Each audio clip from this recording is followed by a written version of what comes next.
Hi everyone, my name is Nicholas Tortorello, and I'm thrilled to present my IRB proposal on vitamin D supplementation in cancer patients. Imagine a simple, affordable supplement that could improve outcomes for millions of people around the world battling cancer. That's the potential of vitamin D, and today I'll share how our proposed study aims to explore this. Cancer kills roughly 10 million people each and every year, and with 40% of patients already deficient in vitamin D, this research could be an absolute game changer. Let's dive into the science and the significance behind this study. Let's start with the absolute basics. Vitamin D is a fat-soluble vitamin critical for bone health and immune function, but it also plays a role in cell growth and apoptosis, which is basically programmed cell death. This makes it a very promising candidate for cancer management. Cancer involves uncontrolled cell growth, which often is triggered by genetic mutations or environmental toxins that lead to 10 million deaths each and every year, a number actually projected to rise a whopping 47% by the year 2040. Shockingly, 40% of cancer patients are actually deficient in vitamin D, which may worsen outcomes. Our study targets this gap, exploring whether boosting vitamin D levels in these patients that are already deficient in vitamin D can make an actual difference. The images on the slide here really show the differences between a normal cell and a cancerous cell. The differences really highlight the cytoplasm, the nucleus, the nucleolus, and the chromatin, with the cancerous cell presenting with a small cytoplasm, multiple nuclei, multiple enlarged nucleoli, and coarse chromatin, which are differences to the normal healthy cell. Some of the functions of vitamin D are depicted in this image right here, and this really just tells us that vitamin D helps form and keep strong bones and teeth. It also helps our muscles contract.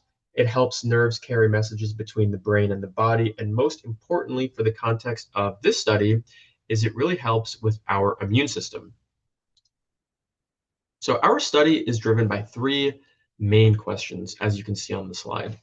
First, can vitamin D supplementation reduce mortality and improve the quality of life in deficient cancer patients? Second, do these effects differ across cancers like colorectal or lung cancer? And third, how do observational studies, randomized control trials, and meta-analyses vary in proving causality? Our null hypothesis is that vitamin D has no effect on mortality, quality of life, or tumor regression, but our alternative hypothesis predicts it will reduce mortality by 15 to 20%, improve quality of life, and even shrink tumors, with benefits varying by cancer type and cancer stage. For example, colorectal cancer patients might see stronger effects than those with pancreatic cancer, which is typically a more aggressive type of cancer and harder to manage and control. These questions guide our rigorous investigation on this topic. So, what's our study even about? We aim to evaluate whether 2,000 IUs of daily vitamin D3 can reduce mortality, improve quality of life, and promote tumor regression in cancer patients with low vitamin D levels at baseline, specifically 12 to 29 nanograms per milliliter. The significance is huge. With 10 million cancer deaths each year and 40% of patients deficient, this could be completely transformative for the oncology research area. So the following map highlights global vitamin D deficiency rates with red zones showing high prevalence, especially in cancer populations, underscoring the need for our study. As you can see, according to the map, we have really high levels of vitamin D deficiency in regions like northern Russia, northern Europe, even northern Africa. Rates are pretty high in South America. We have fairly low rates in the United States thanks to fortified foods, but we can see that number jump up to northern Canada where dietary influences or even the lack of sun can be contributing to those low numbers. And we can even see some high rates in Australia and some parts of Asia. But going back to this slide, we can really imagine a low-cost supplement like the one shown here, costing mere dollars per day for cancer patients, and it can really help them in especially underserved regions where expensive treatments are really out of reach for these patients. So, by targeting deficient patients, we're addressing gaps in the prior research and paving the way for a more personalized cancer care. Having said that, let's see what the literature tells us.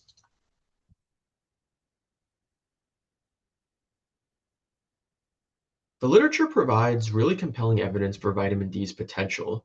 A meta-analysis found a 12 to 16% reduction in cancer mortality among deficient patients, with the strongest benefits in colorectal and breast cancers. For instance, a patient with colorectal cancer might live longer with adequate vitamin D levels in their blood. A 2023 review reported a striking 44% lower mortality in respiratory cancers, but results were less clear for prostate and pancreatic cancers, again, much more aggressive types of cancers. However, the VITAL trial using 2,000 IUs of vitamin D3 per day found no overall mortality benefit, likely because it included patients with normal vitamin D levels. In other words, the patients that that study recruited had normal baseline vitamin D serum levels. This diagram on the slide is showing how vitamin D fights cancer by activating the vitamin D receptors, or VDR, in cells. It actually illustrates vitamin D binding to VDR, which then tweaks genes to slow cancer growth, trigger cell death, or reduce tumor spread, which is really cool stuff. This image depicts the mechanistic pathways that are potentially involved in shrinking tumors in cancers like colorectal or breast cancer. And here at this research study, we're hoping to confirm these pathways lead to real-world benefits over the course of 5 years. Now, these mixed findings highlight the need for our study, which focuses solely on deficient patients. Next, let's look at the quality of life and tumor regression. Beyond mortality, vitamin D may actually improve quality of life and even shrink tumors. An RCT showed a significant boost in quality of life for colorectal cancer patients with an EORTC quality of life questionnaire C30 scores jumping from 45 in the placebo group to 75 with 10,000 IUs per week. This meant less nausea and fatigue, potentially helping patients like Jane, a hypothetical patient, eat better and get higher quality sleep. A review confirmed low vitamin D levels worsen quality of life in cancer patients, suggesting the supplement's potential. On tumor regression, a randomized control trial found a 17% reduction in colorectal adenoma recurrence with 1,000 IUs per day, which is about 50% less than the dose we're giving in our study.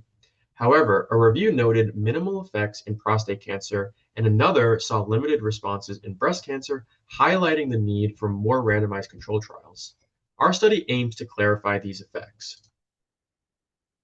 So for our study design, our study is really a robust, double-blind, placebo-controlled, randomized control trial.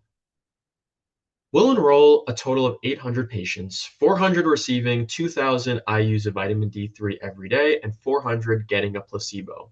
And we're going to track these patients over the course of 5 years.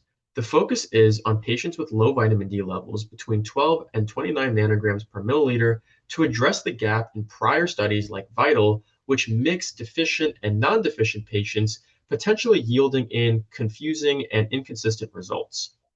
Randomization ensures unbiased groups, and blinding keeps both patients and researchers objective. We're targeting adults ages 30 to 70 years old with colorectal, breast, prostate, pancreatic, or lung cancer. This long-term design will provide clear evidence on vitamin D's impact. Now, let's look at how we'll recruit and what participants will actually do. So we'll recruit 800 participants from mainly oncology clinics in urban and suburban areas using IRB approved flyers and oncologist referrals. Imagine a patient seeing a flyer in a waiting room, sparking hope for potentially better outcomes for their situation. Eligible participants are ages 30 to 70 years old with confirmed colorectal, breast, prostate, pancreatic, or lung cancer, and most importantly, vitamin D levels between 12 and 29 nanograms per milliliter, putting them in the deficient category. They'll attend a 2 to 3 hour baseline visit for a blood draw, and a 15 to 20-minute questionnaire on lifestyle and quality of life. They'll take a daily pill, vitamin D, or placebo for 5 years with quarterly check-ins for blood tests and pill counts. Participants get $50 per visit and free screenings, making it accessible and rewarding. Next, let's see how we're actually going to analyze the data. We'll collect data on three outcomes: survival times, quality of life via the quality of life questionnaires, and tumor regression using the RECIST criteria. For example, we'll track if a patient's tumor shrinks after supplementation, and we'll use SPSS and R for analysis, employing Kaplan-Meier curves to show survival probabilities. And we'll also use the Cox regression to estimate mortality risks, as seen on this slide. Quality of life will be analyzed with ANOVA to track changes over time. All data will be reported anonymously as group summaries. Think average survival times or percentages of tumor regression using MRN codes to protect privacy of the participants. These charts and tables will make results clear for journals and conferences. Next, let's see what we'll actually expect to find. So based on the literature, we expect really exciting results. We predict a 10 to 20% reduction in mortality, especially for colorectal and breast cancer patients. For quality of life, we actually anticipate a 20 to 30% improvement, like the patients who felt less nausea and fatigue. Tumor regression could increase by 15 to 25% in colorectal and breast cancers, though we anticipate less in aggressive cancers like pancreatic and colon. If results are null, advanced cancer stages might be the culprit, but positive findings could reshape the treatment plans. So next, let's consider the risks and the benefits for the participants that will be involved in this study. Now, every study has its own risks, but ours are actually really minimal.